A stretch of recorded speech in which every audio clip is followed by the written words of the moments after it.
రాథోడ్, పాపను ఎక్కడికి తీసుకెళ్తున్నావు? ఆశ్రమానికి సార్. ఈ టైంలో ఎందుకు? రేపు మార్నింగ్ తీసుకెళ్ళొచ్చు కదా. అంటే ఇందాక రాజుగారు ఫోన్ చేసి వార్డెన్ మేడం పాపను తీసుకొని రమ్మని చెప్పిందంట.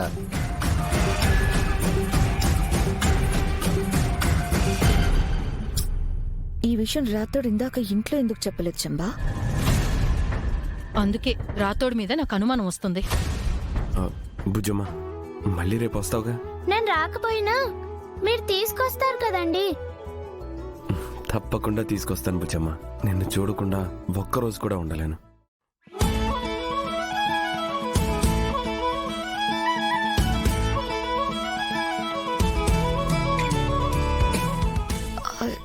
ఆ పిల్లేదో సొంత కూతురు అయినట్టు అమరేంద్ర ఎలా ఫీల్ అవుతున్నాడో చూడు మనోహరి. కన్న కూతురే కదా చంబా. బుజ్జమ్మ మీ కన్న కూతురు అని తెలియకుండానే మీరెంతలా ప్రేమిస్తున్నారు సార్. ఒకవేళ మీకు తెలిస్తే ఇంకెంతలా ప్రేమిస్తారో. వెళ్ళొస్తాను sir. Good night. Good night Bujjamma.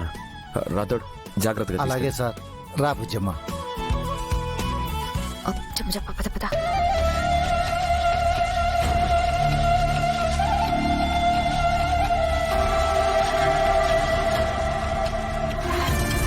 వీళ్ళకి నా మీద డౌట్ వచ్చినట్టుంది. ఇప్పుడే క్లియర్ చేయాలి. రోజమ్మా, నీకు నిజంగా మిస్సమ్మ గురించి తెలియదా? మిస్సమ్మ నువ్వెప్పుడు చూడలేదా?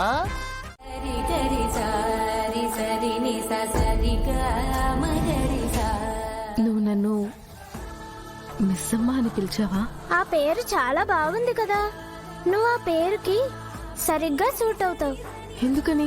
ఎందుకంటే ఆ ఇంట్లో ఉన్న మిస్సమ్మకి నీకు చాలా దగ్గర పోలికలున్నాయి. అక్కడ వాళ్ళు ఆ మిస్సమ్మని ఎంతగానో మిస్ అవుతున్నారు. అవును, ఒకప్పుడు నువ్వు ఆ ఇంట్లో పనిచేసావంట కదా, నిజమేనా? మరక్కడ ఎందుకు మానేశావు? ఏదైనా సమస్య? అక్కడున్న ఒక రాక్షసి వల్ల సమస్య వచ్చింది. అయితే నీకు మా సార్ తెలుసన్నమాట. ఏ సార్? అదే అమరేంద్ర సార్. నీకు తెలుసా?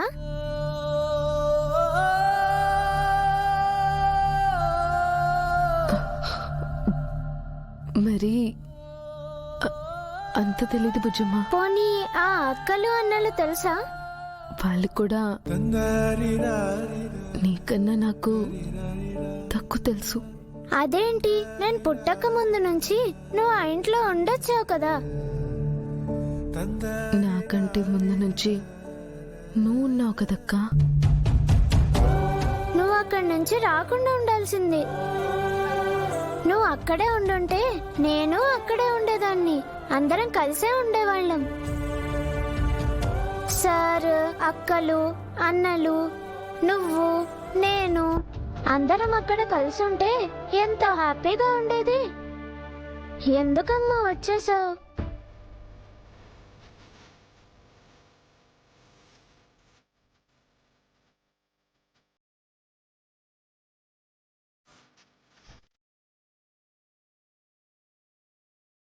సారీ బుజ్జమ్మ, అప్పుడు నేను తప్పు చేయకుండా ఉండాల్సింది. నిన్ను మీ నాన్నకి, అక్కలకి, అన్నయ్యకి దూరం చేశాను. నన్ను క్షమించు.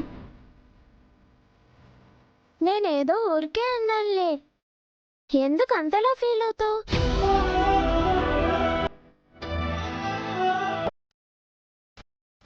ఏదో ప్రాబ్లం ఉండి నువ్వు అక్కడి నుంచి వచ్చేసుంటావని నేను అర్థం చేసుకుంటానులే. అవును బుజ్జిమా, ప్రాబ్లం సాల్వ్ అవ్వగానే మనం మా ఇంటికి తిరిగి వెళ్ళిపోదాం.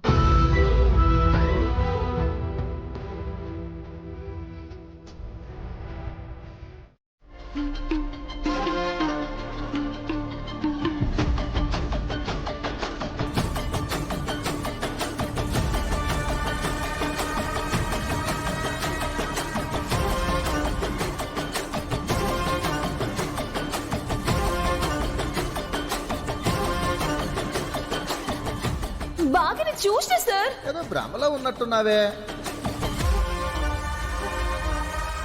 మీరు ఎవరిలో చూసి బాగా అనుకుంటున్నారు?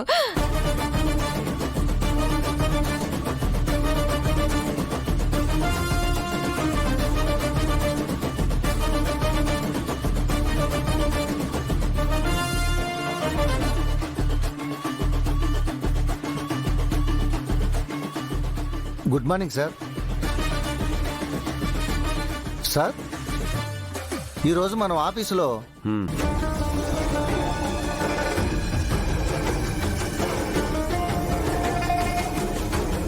మనం ఈరోజు ఆఫీస్కి వెళ్ళట్లేదు. ఏం సార్, వేరే పని ఏమైనా ఉందా?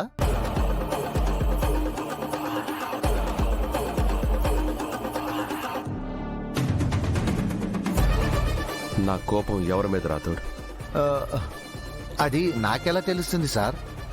నా కోపం నాతో చెప్పకుండా ఇంట్లో నుంచి వెళ్ళిపోయిందే, తన మీద.